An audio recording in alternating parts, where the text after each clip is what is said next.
I think that rendition of that song gives us a perfect setup for the next panel. You're talking about every limb in place, arched together to provide a story and a narrative of how we can work together to offset climate change, to adapt to it, and to make sure that we're all working together towards concerted, concrete action. Now that's a good theme to start off with. When you look at this together, I want to, well, first of all, I've been told, please bear with me. I want to talk about El Gama Penumbra. El Gama Penumbra has been an inspiration of ours because it talks about the Filipino innovation coming from nothing, going towards something, and resonating with a message that we can all take home with us. Now, as we move on to the next panel, I want to take that message further and have experts come to the stage to talk about how collaboration actually works in action. So let me bring to the stage the Philippine Business for Social Progress Executive Director, Rafael Lopa. Joining him on the panel is the Honorable Mayor of Marikina, Del de Guzman. Mayor Del Guzman, please join us. And the private sector co-chair of the National Competitiveness Council, Mr. Guillermo Luz. Bill, please join us. Now, interestingly enough, and apropos to this live action piece that we have here, our fourth panelist, Mr. Ed Chua, the country chairman of Shell, is not able to join us because he's actually meeting with stakeholders right now to align Shell's business and also the environment here. So let's look at these three panelists to talk about collaboration, talk about concrete action, and talk about projects we can all learn from. I'd like to have Rapa talk about the Water Alliance project, which is a very concrete project between the Philippine Business for Social Progress, which is the leading agglomeration of private sector institutions, and their project with Shell itself. Rapa, please go ahead. Thank you, Quintin. I hope you don't mind, I'll refer to my iPad once in a while because the screen is too far from here. And a 52-year-old eyesight is actually quite a challenge. Look. Anyway, just to begin, maybe just to put into context, you have a clicker? Oh, there. Just to put into context what I want to share this morning. PBSP's journey on the water challenge really actually started when many years back when companies as well as humanitarian organizations and ODA funds have asked PBSP to help them in establishing water systems for waterless communities, which actually based on data, latest data, about 15.7 million Filipinos still aspiring for much improved water sources, and about 455 municipalities still considered as waterless communities. And looking at the enormity of the problem, we actually started again asking the proverbial question of how come everything that we've done over the last couple of years seems to be like just a drop in the ocean. And really the size of the problem made us really wonder what is it that we need to do to actually scale up the kind of impact that needs to happen in the country. And of course, we cannot detach the challenge from the emerging challenge of our population also growing leaps and bounds. And of course, latest data says that we're a little over 100 million people in the country right now. And looking at the population and the pressure it brings to the economy, for an economy to actually grow, to actually respond to the demand of this growing population, also creates the consequent stress on water requirements to grow this particular economy. And as based on latest data that we saw from the UN Water report in June of 2013, you can immediately see that about 82% of water withdrawal or water demand is attributed to agriculture, which again is very vital in feeding a growing population. And all of this combined, you can see that the problem is no longer or the solutions to the problem can no longer just be isolated in the work that we were doing insofar as just providing waterless communities with access to water. We needed to really see the broader context of what needs to happen in this whole water conversation. And that's when we began to look at, or we attempted to sort of visualize how we see the ecosystem in a very simplistic way, of course, looking at the water system. And even just looking at this very simplistic diagram, you can see that in the challenge of balancing supply and demand of water, immediately you can see that there's an interplay of stakeholders that need to happen. That there's the complexity of handling demand and supply already require all kinds of stakeholder engagements. Just for instance, in the course of our discussions here, we realized, for instance, that just to bring research findings from scientific research and technical research with economic data and population data, our ability to actually precisely, as Atem was mentioning earlier, how do you align economic and population data with data that's actually looking at science and technology insofar as handling supply?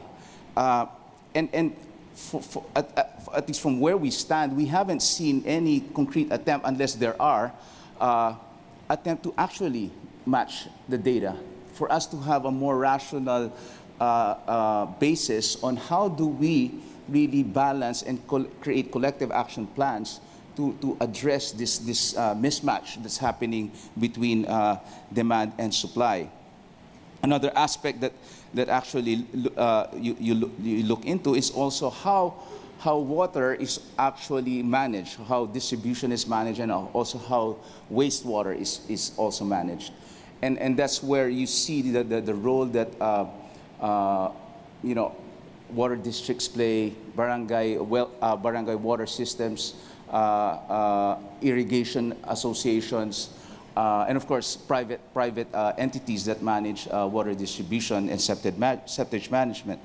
And all of these different stakeholders are just sort of moving independently of each other.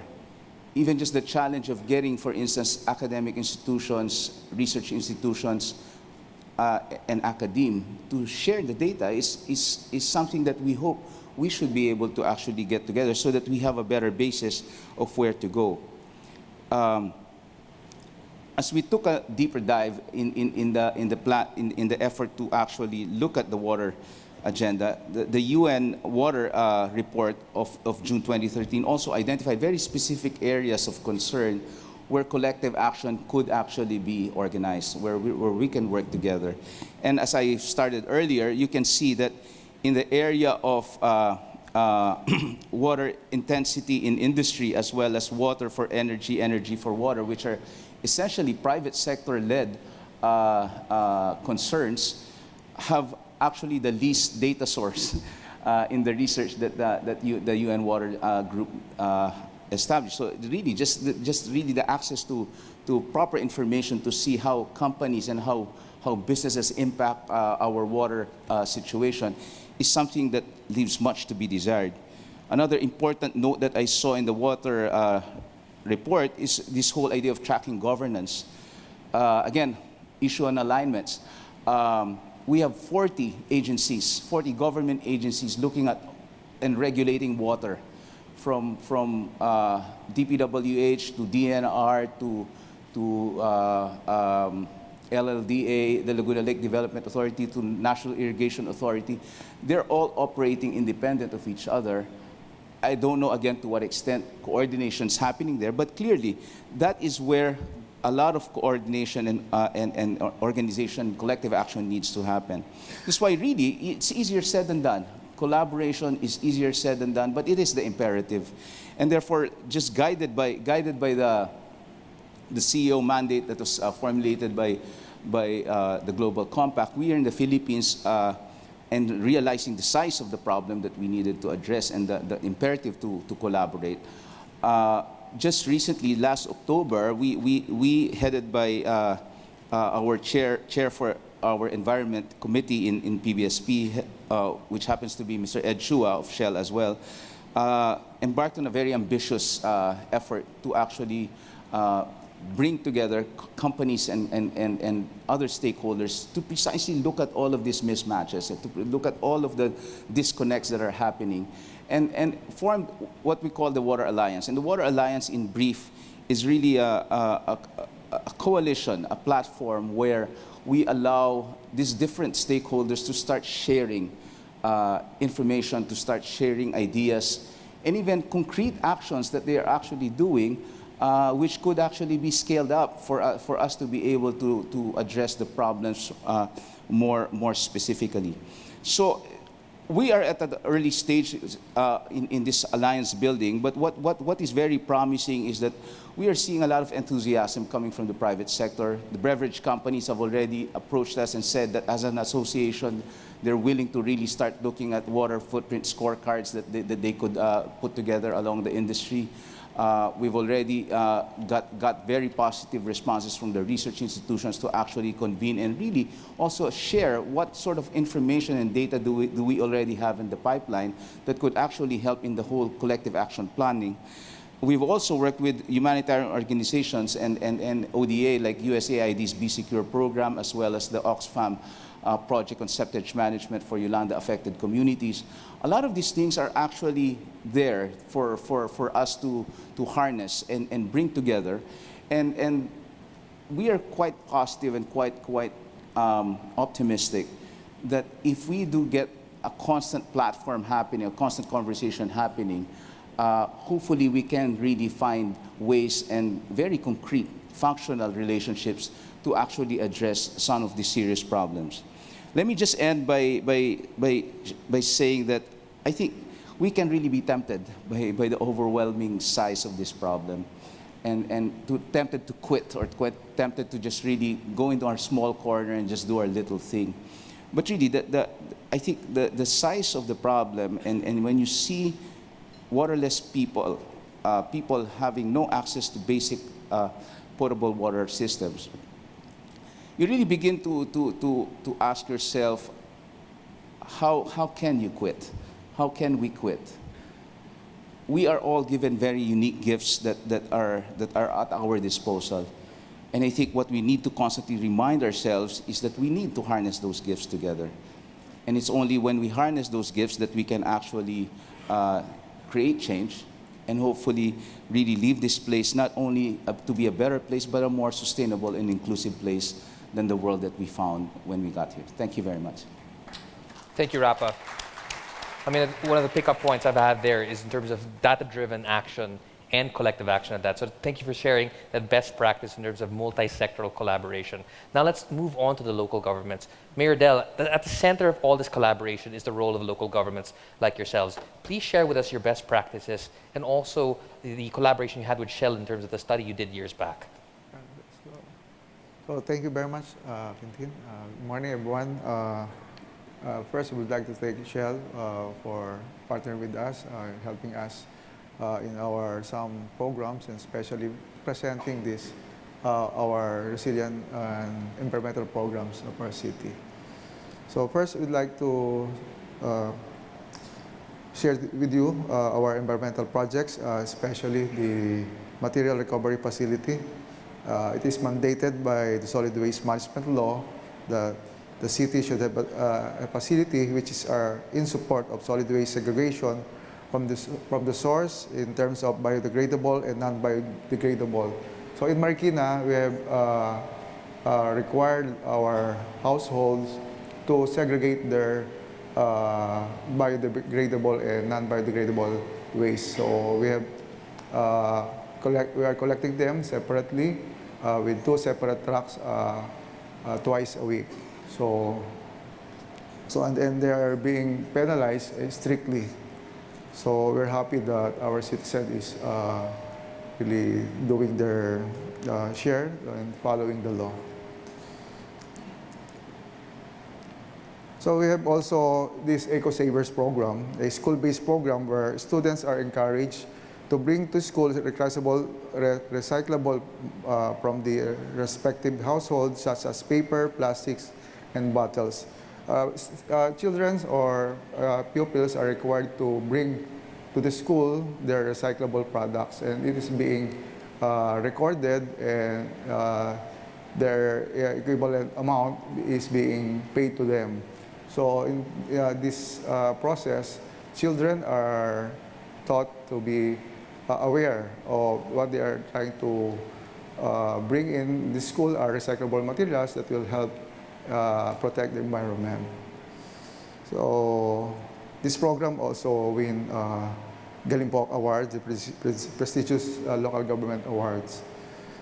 So we have also partnered with Manila Water in terms of septage and sewage management. And this also an ordinance for the free extraction of septic sludge from households, the public facilities for every 3 years to 5 years for the prevention of contamination of our rivers and other waterways. So we have established or putting up innovative rainwater harvesting system. This is a prototype. You can see a prototype of this in our Marikina Sports Center. Actually, we have installed about 37 of these in all our 37 public schools and other government buildings. This is being used for toilet facilities, and also in some, we have to install mineral stones and a separate filter to be used as potable drinking water.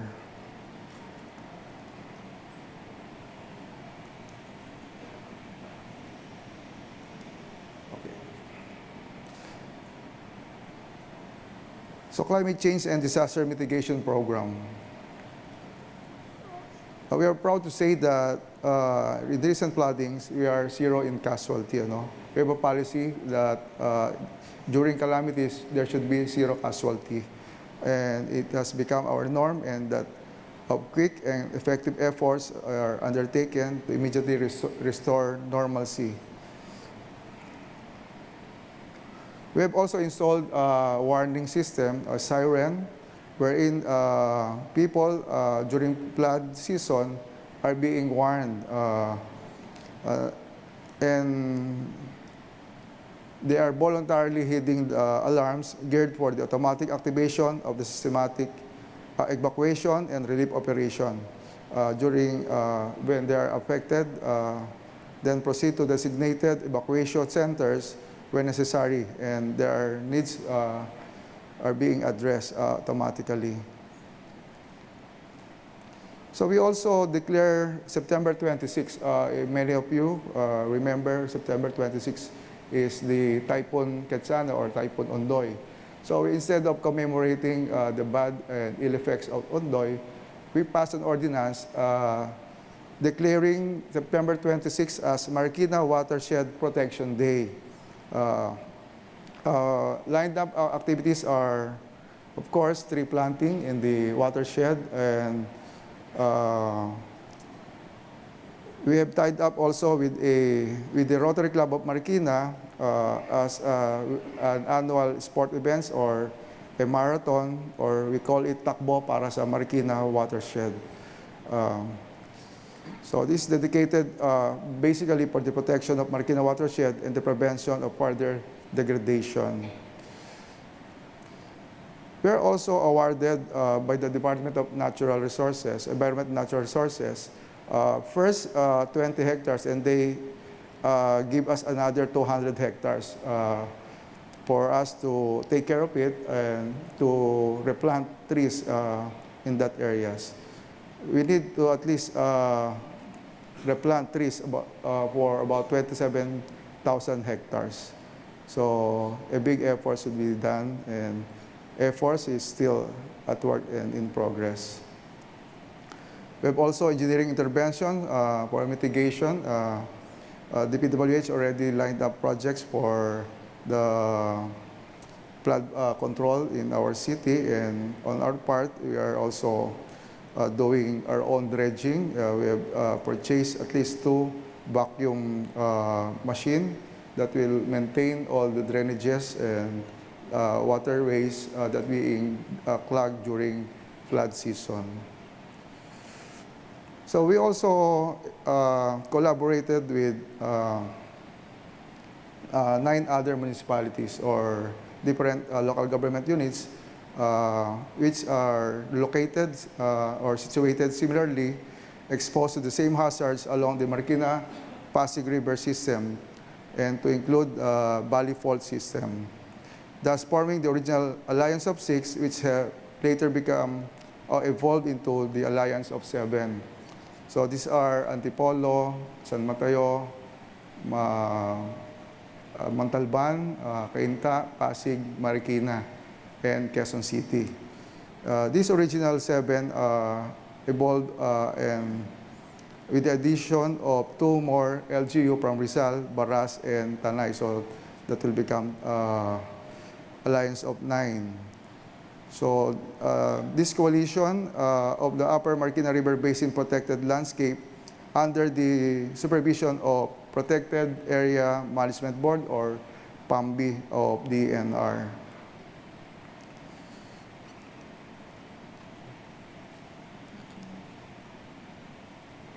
So Marikina have established the longest bike lane in the Philippines or in our country, traversing about a length of 84 kilometers with plans for further expansion.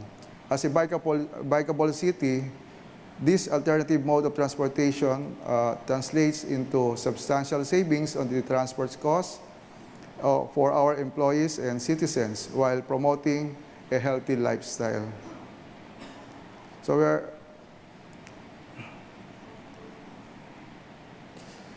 we are encouraging through the efforts of MMDA that other LGUs will follow so that we can bike not only in Marikina but within Metro Manila. So I would like to share with you our business-friendly policy on ease of doing business in Marikina City. Through the initiative of our Business Permits and License Office, the city government joins the national government in simplifying registration process by introducing and activating the Marikina Business Portal. Processing for new and renewal business registration process is now much faster as it is down from 7, actually originally from 14, so we made it to 7, but we can still reduce it to 2 steps, namely assessment and payment. Through online verification by a Marikina Business Portal, taxpayer can view the status of their business registration as well as clearances from other offices such as the Planning Office, Engineering Office, Environmental Management Office, Fire and Health Office. And furthermore, interaction of different government offices linked to the business registration process is now possible through the Marikina Business Portal. So, to just share with you, Marikina City received various awards and commendation for good governance, economic dynamism, competitiveness, and disaster response from the National Competitive Council, the Philippines, Office of the Civil Defense, Philippine Society for Quality, Development Academy of the Philippines, University of the Philippines, and the Office of the Ombudsman. So finally, the partnership with Shell are trying to propose another project. So far, the most promising initiative being pursued by the city in partnership with Shell Philippines is on the area of green energy power resilience. In the glimpse, we are considering options such as citywide rooftop solar photovoltaic power source in suitable buildings and a 50 megawatt independent power plant that is also connected with the national grid. So integrating cleaner alternative power generation from natural gas and solar energy to complement power from the existing grid could lead to installation of a power plant or facility that is fuel flexible. This is a future plans for jointly with Shell and Marikina City. So thank you very much and good morning. Mayor Del, thank you very much for sharing that. And it's fascinating to know about the outreach you're doing with your sister cities, your neighboring cities, and showing that as a center for excellence of best practices. Now, Bill, you want to talk about best practices because at the national level, you are looking at cities and how competitive and smart they are. Tell us about your study and how you're focusing on actual results. Sure. Thank you, Quintin. I'd like to speak about why and how we need to build better cities. No? And the reason for us is quite obvious. There's been a long trend towards urbanization worldwide. And right now in East Asia, over 50% of our populations live in cities. And Asia is home to more than half of the world's megacities, those with 10 million or more people, including right here in Metro Manila. And by 2050, up to 3/4 of the world's population will live in urban areas versus only 1/3 in the 1950s. So when we take a look at cities, what do they represent? Cities represent the center of population, of consumption, of creative energy, of GDP growth, of GDP in itself, but it also represents the other side, which is waste and environmental degradation and pressures. No? And 11 of the 20 most polluted cities are right here in Asia, and 15 of the 20 cities most exposed to climate change risk are right here in Asia. At the same time, again, cities are the growth drivers of an economy. And so generally when people think, where do they want to live, invest, visit, work, they think of cities. Not all, when they think of a country, in reality, they're thinking really of a city. So we ask ourselves, among Philippine cities, where are we along this particular continuum? And I think we are, in all honesty, towards the survival and the basic side of the spectrum. So last year, the APEC Business Advisory Council, the APEC CEO Summit, NCC and others, we worked with PricewaterhouseCoopers to undertake a study of cities across APEC and to figure out what makes them livable, sustainable, competitive, and I would now add what makes cities resilient. And what can we learn from this and how can we apply it to the Philippines? So we took these 5 indicators across the top row, but more importantly, we batched them in 3, the basics, the compromisers, and differentiators. Differentiators are what makes your city brand very different or distinct from another brand. So it's really the icing on the cake. The basics are, as the name suggests, the basics, what you need to have. But it's the compromisers for us which are the most important. Those are the items for which if you do not fix those, you're nothing. Okay? You are not competitive, livable, sustainable, or resilient. So we need to fix that. So we took a look at 28 cities around APEC for this study with PricewaterhouseCoopers, including Manila and Cebu, because we were the host country for APEC last year. For information, out of the 28, Manila and Cebu ranked 22nd and 26th. So that is deep in the bottom of the list. And that's Manila and Cebu considered the best cities, not just the metropolitan areas of the country. So we need to do something about this. So for us, why is there a particular challenge for us in the Philippines? If we take the theory that cities are drivers of the economy, we need to create more drivers and more engines if we want to create more growth in the Philippines, particularly inclusive growth. I don't believe that as a country of over 100 million and with over 7,000 islands, that we can build a country on 3 cities, Metro Manila, Metro Cebu, and Metro Davao. We need to disperse the growth across maybe 30, 40, or 50 cities in order to promote inclusive growth, create value, create jobs, create invest in infrastructure, but we need to spread it around and not keep it so concentrated in so few cities. So what's our vision? We want to accelerate this trend towards designing, building, and redeveloping livable, sustainable, competitive cities in the Philippines, and now I would add resilient cities.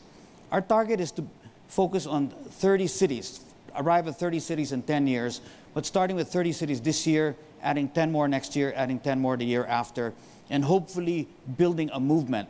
We started this in 2014 through the Livable Cities Design Challenge with 15 cities, and so now we're going to revisit this project and relaunch it this year in 2016. And this requires a great deal of collaboration between government, local government, national government, and the private sector. Fortunately, the opportunities and the avenues for collaboration are plenty.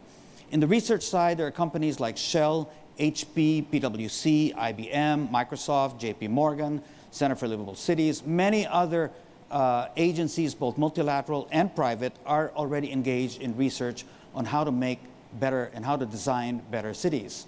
But we'd like to combine the research with action. We think that working with mayors like Mayor Del Guzman, we can bring mayors together in a Sustainable Cities Academy, a set of face-to-face workshops to share ideas and best practice on how to build and design better cities. But beyond that, I think we need to have online training and education so that we can constantly be in touch with people. And overlaying all of that, we'd like to put together the Livable Cities Design Challenge, which we will run this year for 30 cities. Basically an urban planning design competition where we give a very simple problem and in a few months ask for people to give us solutions. Now, this is not something that we're starting from scratch. There are plenty of examples of collaboration between the government and the public sector. I represent an agency which precisely reflects that collaboration, the National Competitiveness Council of the Philippines. We are composed of 50% public officials and 50% private sector. I represent the private sector as the co-chairman for this government council.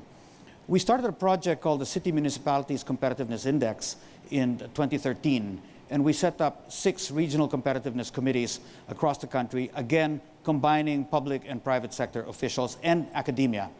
Today, we have all regions, 16 out of 17 regions of virtually the entire country covered with our regional competitiveness committees, and we have ranked over 1,100 cities and municipalities on a competitiveness index. So at least we're able to work with mayors and they're able to find out where they are not doing well.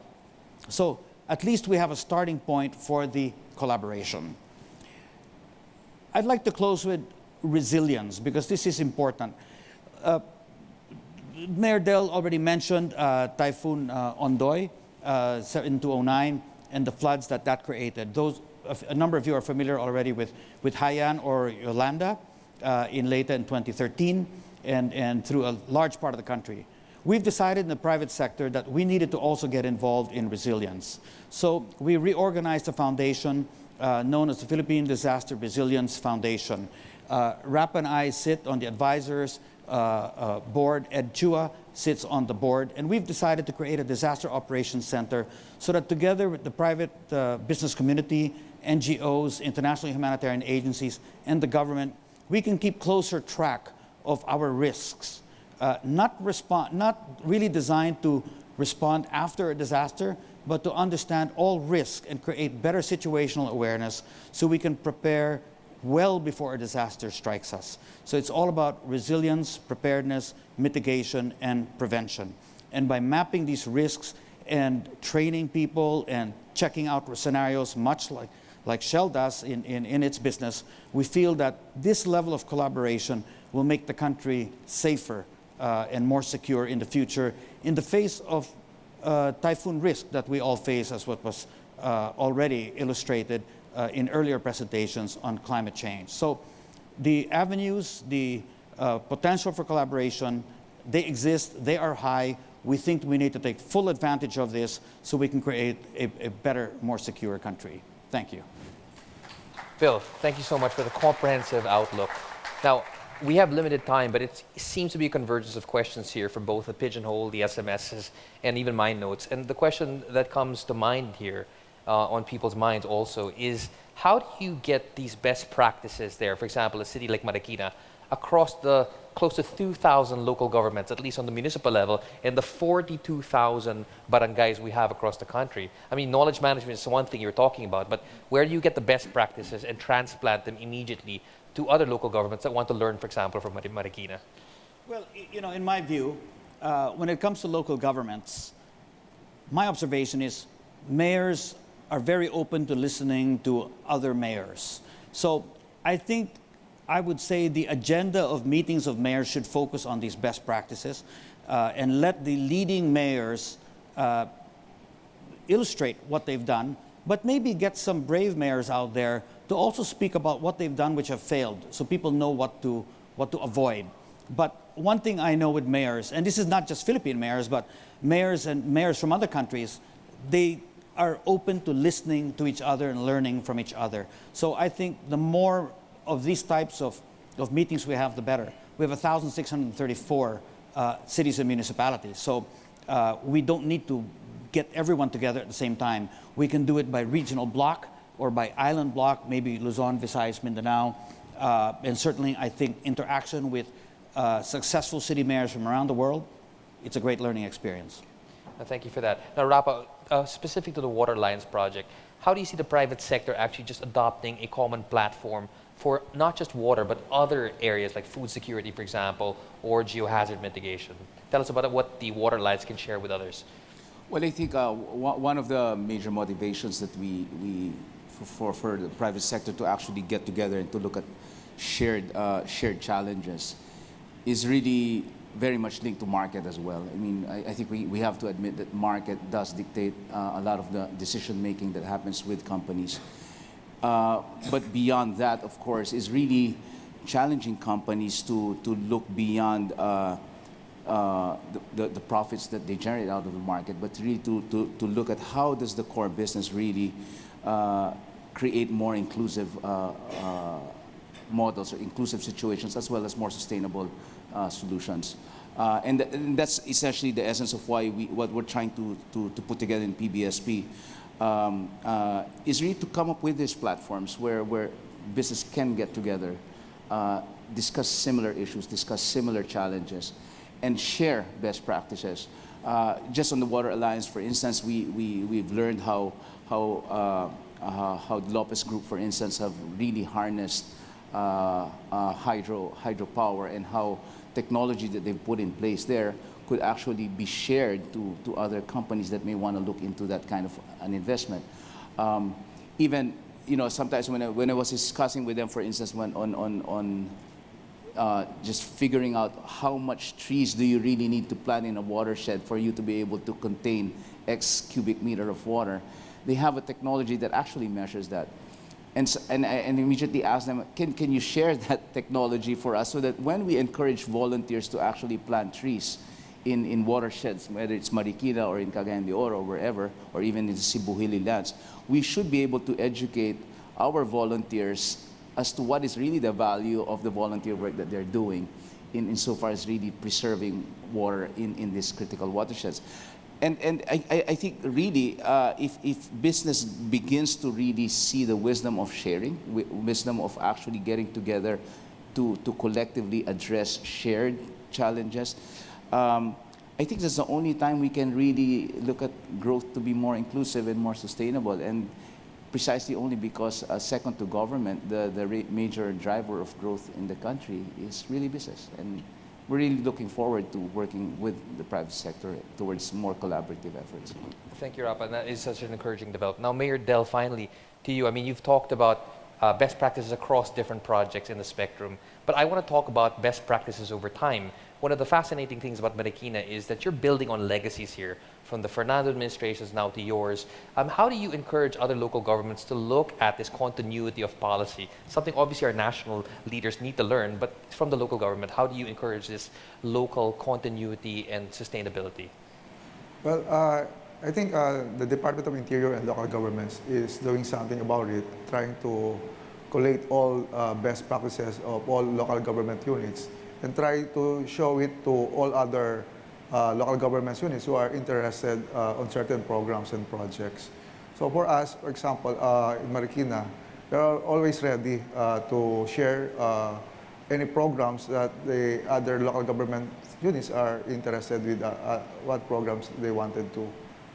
And also, the League of Cities of the Philippines also encouraging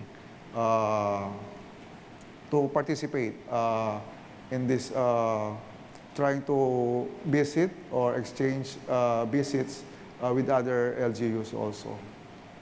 And finally, just to look at your successor, what do you plan to do to have some knowledge transfer between your administration and the next one, so at least other people here from the local governments can see how it's actually done between two administrations? But actually, the main important thing to do is to institutionalize those programs. So by backing up of legislation and to have a sense of permanency of the program so that any successor or of interest, they cannot just ignore the project because it's already permanent in nature through an ordinance or a legislation. Mayor Del, thank you so much. And gentlemen, thank you so much for your insights. Let's give them all a round of applause. And more importantly, Rapa, Bill, and Mayor Del will be here throughout the day to take your questions and even build on this collaboration that we have started today. But gentlemen, thank you. Thank you. Thank you.